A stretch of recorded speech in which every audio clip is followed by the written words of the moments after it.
Esse conteúdo é para quem está passando por um luto ou já vivenciou um luto, mas ainda não superou. Eu tenho vivido agora nos últimos tempos algumas mortes de pais, de amigas, e agora muito recentemente faleceu uma pessoa que era minha amiga da infância, de uma idade bem aproximada com a minha. E eu resolvi trazer esse tema porque as pessoas que perderam seus pais, que são pessoas próximas a mim, amigas muito próximas, primas muito próximas, elas passaram por um luto muito dolorido. Acho que nem saíram ainda do luto, talvez. Sofreram muito, estão sofrendo muito, e eu acredito que muitas pessoas sofrem demais. E o que me fez trazer esse vídeo é que cada cultura enfrenta a morte de uma forma diferente. Quando eu era pequena, eu tinha medo de perder meus pais, principalmente, né? O medo mais comum das crianças é perder os pais. Porque a vida parece tão frágil, é como uma formiga, né? A formiga tá ali caminhando, de repente, pá, morreu. E nós também, se a gente for pensar, é de uma fragilidade imensa. Porque a qualquer momento pode vir algo ali, nos esmagar e acabou. Então a vida é muito frágil. Uma pequena falha em um órgão, né, uma pequena falha, principalmente no coração, já pode nos levar embora da vida, né, daqui da terra, da existência aqui da terra. E eu tinha muito medo. E até quando eu era mais adulta ainda, né, eu ainda tinha medo. Hoje eu tenho outro entendimento. Eu ouso dizer que eu não tenho mais medo. E eu não tô falando da minha morte, né? Porque também eu não tenho medo de morrer, mas embora a morte em si, né? A tal da passagem, eu não sei, né, como que é, né? Cada morte deve ser única. Algumas deve haver sofrimento, outras não. Mas eu não tô falando aqui, né, da nossa própria morte. Medo da minha morte, né? Eu tô falando de medo das pessoas que nós amamos morrer. Porque eu sou mãe de uma adolescente, então quando a minha filha sai de casa, ou quando ela não atende o telefone, né, já dá aquela coisa assim, ai, nossa, o que aconteceu, né? E aí eu tento discernir o que é realmente um medo, porque existe um certo perigo, né? Tem algo realmente ali que pode acontecer, que é latente, ou o que é só a fantasia da cabeça, né? O que é só essa parte, né, das nossas crenças ou da nossa insegurança, da falta de fé. Então eu tento discernir isso, principalmente com a minha filha. Mas acho que as pessoas que a gente mais tem medo de que morram é os nossos pais e os nossos filhos, né? Eu acredito que são os principais. Depois, claro, os cônjuges, amigos próximos, mas pais e filhos acho que é o top, né? De que a gente tem medo que morram. E é muito comum nessa nossa cultura, né, principalmente aqui, né, do Brasil, vamos falar aqui Brasil, vamos falar aqui do Ocidente, a gente sofrer muito pela morte. Mas quando eu fui estudar um pouquinho mais as outras culturas, a forma como eles encaram, eu passei a não ter medo da morte. Eu acho que eu posso dizer, né, que eu não tenho medo da morte, mas claro, né, abrindo um parênteses aqui, que eu sofro quando essas pessoas nos deixam, eu sofri quando os pais das minhas amigas, né, que já se foram, eu sofri quando fiquei sabendo que essa amiga minha de infância havia partido. Então, não é que nós vamos parar de sofrer, mas eu acho que esse entendimento que eu quero trazer aqui hoje, ele ameniza muito. Então, se você está passando por um luto, ouça o que eu tenho a te dizer hoje, todo esse aprendizado aí que eu fui tendo, que eu acho que pode trazer conforto para você. Ou se você conhece alguém que está passando por um luto, encaminha também esse vídeo, porque quem sabe pode levar esse conforto para a pessoa passar por esse luto de forma mais leve e também para que possa ser mais rápido até, porque tem gente que demora muito em luto. Eu já vi pessoas que vivenciaram 20 anos de luto e isso é muito tempo. Então, o que eu aprendi sobre a morte que me fez ter menos medo da morte dos meus entes queridos? Hoje eu tenho consciência de que não existe morte repentina. quando eu aprendi isso, né, foi dentro de um curso que eu fiz, e nesse curso a própria professora falava, né, sobre a morte, e ela falava que não existia morte repentina, e isso ficou muito cravado em mim, que não existe bala perdida, não existe morte fora do tempo, não existe. E realmente teve a mãe de uma amiga que teoricamente, né, ela morreu porque não deu tempo de chegar no hospital, e aí ficou todo aquele pensamento, né, mas e se tivesse dado tempo, e se tivesse ido em outro, se tivesse corrido mais, e etc, etc. Mas o que eu sempre disse a ela, sua mãe não foi embora no dia, na hora, na data errada. Não foi, ela foi na data certa. Então, não adianta pensar que eu poderia ter feito isso, poderia ter feito aquilo, porque eu acho que uma das piores coisas do luto é o arrependimento, ou o sentimento de culpa, né? Arrependido por não ter feito isso, aquilo, por não ter feito mais, por não ter dito que ama, porque não correu para o hospital, porque não deu atendimento, enfim. Eu acho que esse é o pior sentimento, que deixa o luto postergar mais, sabe? Ele faz o luto demorar mais, o sentimento de culpa e arrependimento. Porque quando você sabe que fez tudo que você pôde, quando você sabe que você amou, não tem arrependimento. Aí você né, fica mais tranquilo, descansa mais, né? Então, eu aprendi que não existe morte na hora errada. E se não existe morte na hora errada, não tem por que ter arrependimento, ou ter culpa, né? Sentimento de culpa. De, por que eu não corri mais? Por que eu não fui mais rápido para o hospital? Não, chegou a hora certa, aquela era a hora certa, porque ninguém vai embora na hora errada. Por que meu pai saiu na rua naquele dia e levou uma bala perdida? Se ele não tivesse saído. Não existe hora errada. Não existe morte na hora errada. Então, se aconteceu naquele momento, é porque tinha que acontecer. E tudo vai convergir para que aquilo aconteça. Se é para acontecer ali, naquele momento, é porque é o tempo. Então, não adianta falar, por que eu saí de casa? É porque era assim. É porque esse era o tempo. Então, não adianta. Se não fosse morrer do acidente, teria morrido por outra coisa. Olha o exemplo do Gugu Liberato, né? Que morreu dentro de casa, né? Caiu da escada, enfim.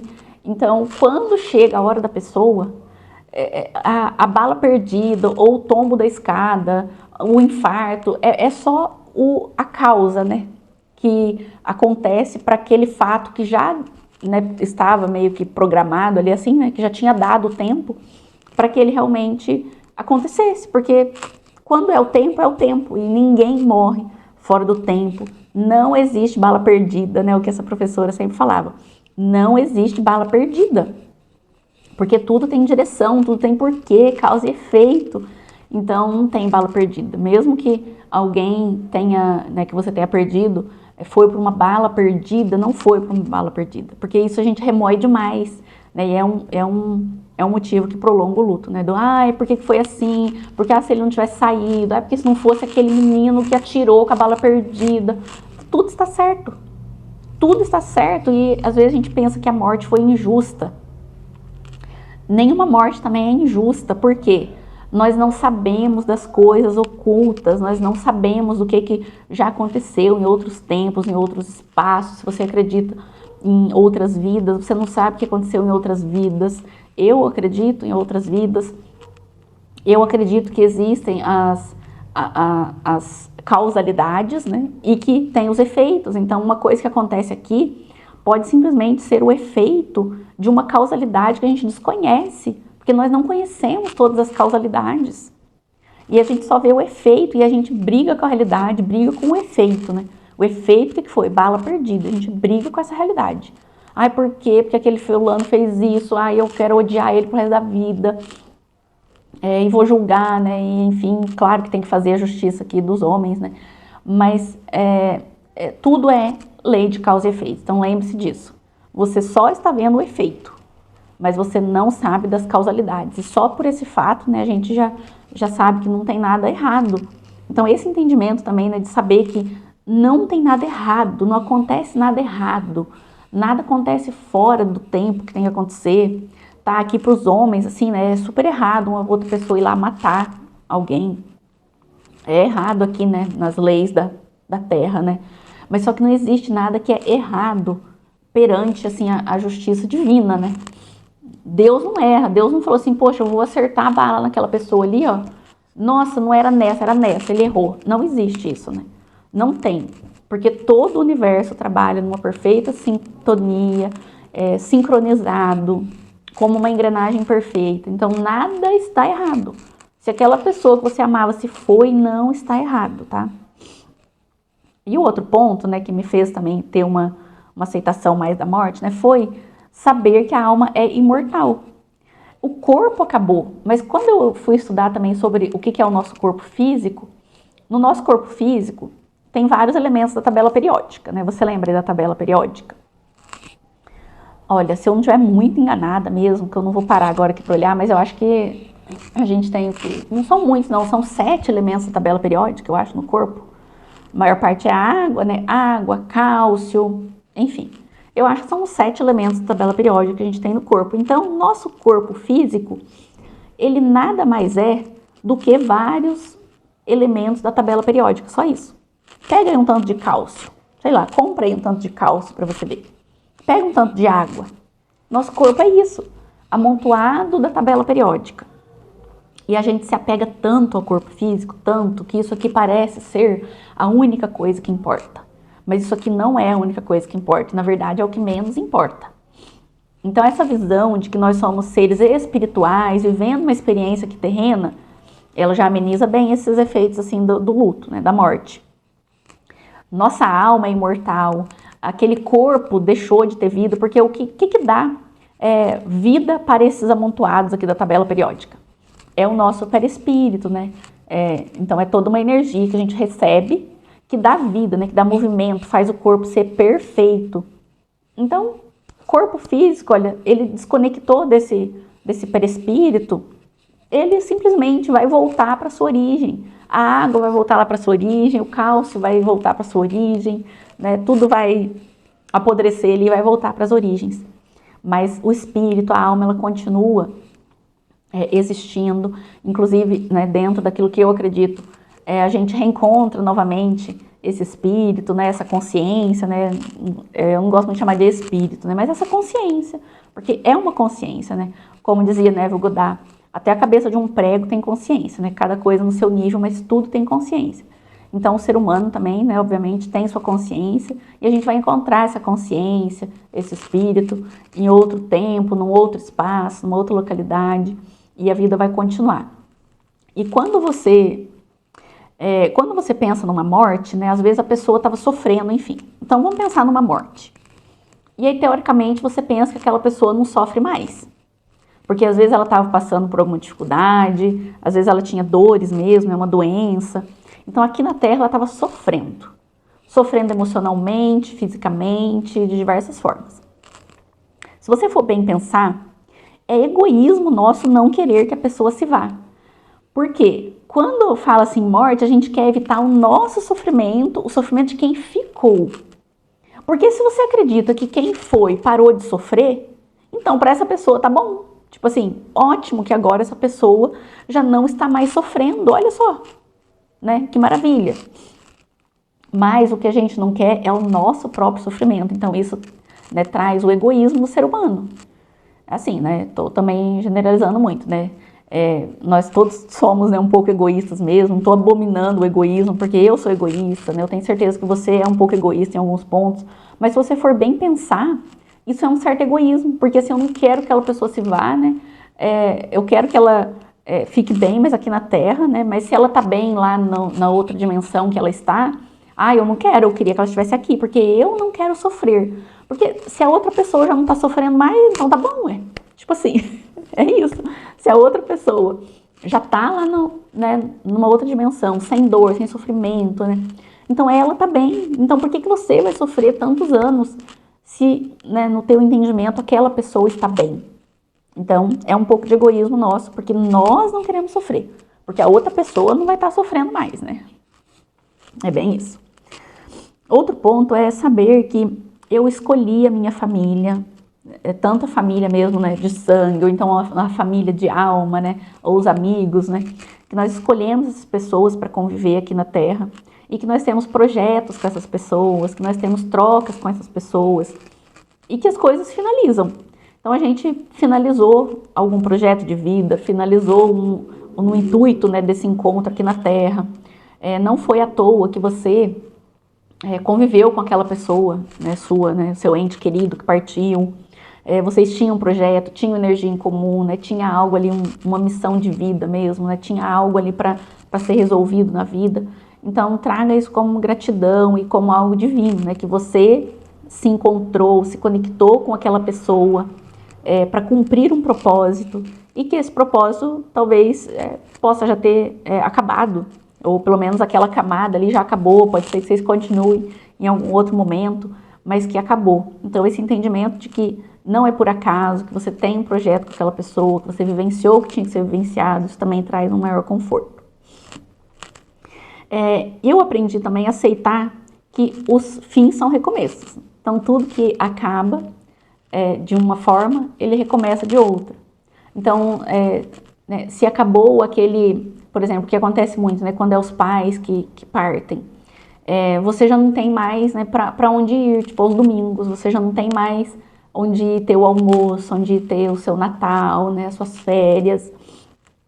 Mas todo fim é um recomeço.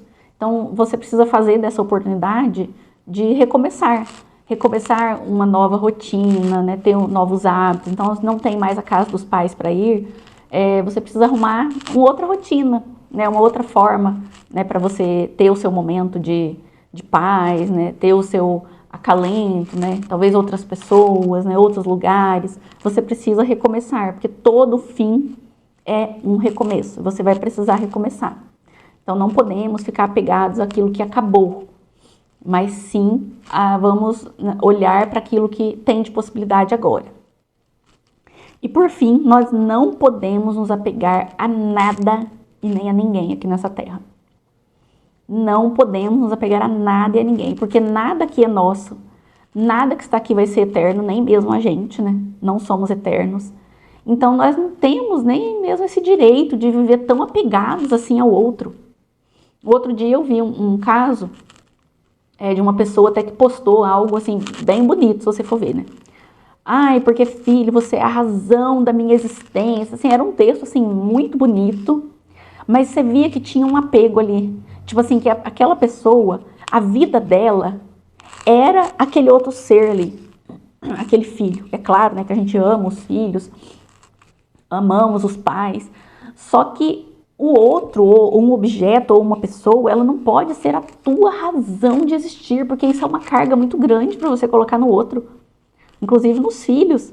Quando um pai e uma mãe coloca num filho essa carga gigante, de tipo, olha, você é a razão da minha vida, você não está dando nenhum direito a outra pessoa a fazer outra coisa, ou a viver a vida, né, ou partir mesmo, que eu digo, até mesmo, né, a morte, ou às vezes partir para um outro lugar, né, morar fora, enfim. Então ninguém é de ninguém, a gente não pode apegar tanto assim ao outro, né, a gente tem que amar sim, mas, né, um amor mais livre, um amor assim mais incondicional, né, um amor de liberdade mesmo, porque se você coloca toda essa carga no outro, isso é muito pesado para o outro, a gente tem que, né, pensar nisso. Às vezes, né, um pai, uma mãe que está ali já no leito da morte, né, e o filho fica ali com aquele apego, né, de ai, você é minha razão da minha felicidade, se você for embora eu vou morrer, eu não vou ser mais feliz. Nossa, a pessoa está precisando partir, você imagina a culpa que um pai ou uma mãe, por exemplo, né, que pode sentir, né, ali no leito da morte, vendo um filho nesse alto sofrimento, implorando para ficar, falando que a vida, né, dele vai acabar depois da morte. Imagina, assim, né? A gente precisa, né, pensar um pouco nessas coisas, né? Não sei se eu viajo muito na maionese, mas eu penso muito nisso, porque quando você fica muito ali, o outro que está prestes a partir sofre também, porque fala, poxa, eu preciso partir, chegou a minha hora, eu não estou aguentando mais. Só que olha o sofrimento que eu estou deixando aqui, né, no meu filho, ou vice-versa, né, quando é uma mãe, enfim, né, um filho partindo, e a mãe está ali, né, naquele alto sofrimento. Então é difícil também para o outro partir, sabendo que ele vai ser responsável e causador de todo esse sofrimento, de quem está ficando. Então nós não podemos apegar assim desse jeito ao outro, sabe? Né, a gente precisa amar sim, mas sem apego, nada aqui é nosso, nada aqui é para sempre. E eu assim, eu acho que eu preciso dizer que eu nem sei muito bem, né, o que é passar por um luto, porque eu, graças a Deus, eu não passei por um luto, fora, né, meus avós, mas eu não passei, assim, por um luto tão forte como algumas pessoas passam, né. Eu sei que perder pai e mãe é extremamente difícil, perder um filho, então, eu já tive atendimentos de mães em luto e é uma dor avassaladora. Então, eu não tenho experiência de causa para falar sobre isso, né? Graças a Deus eu não tenho experiência de causa. Então, às vezes, né, falar é fácil. E eu já tentei, né, amenizar essa dor, né, dessas pessoas que eu mencionei, né, que já passaram por isso, minhas amigas, primas. E eu sei que falar é fácil. Mas eu espero que esse vídeo traga um pouco de conforto, talvez um entendimento um pouco diferente, né, para te trazer algum conforto. Então, compartilhe com alguém que talvez esteja em sofrimento. E eu espero que leve um pouco de paz, de consolo para o coração. Gratidão por ter assistido até aqui. Deixa um coraçãozinho aqui para eu saber que você passou por aqui. Nos vemos nos próximos vídeos.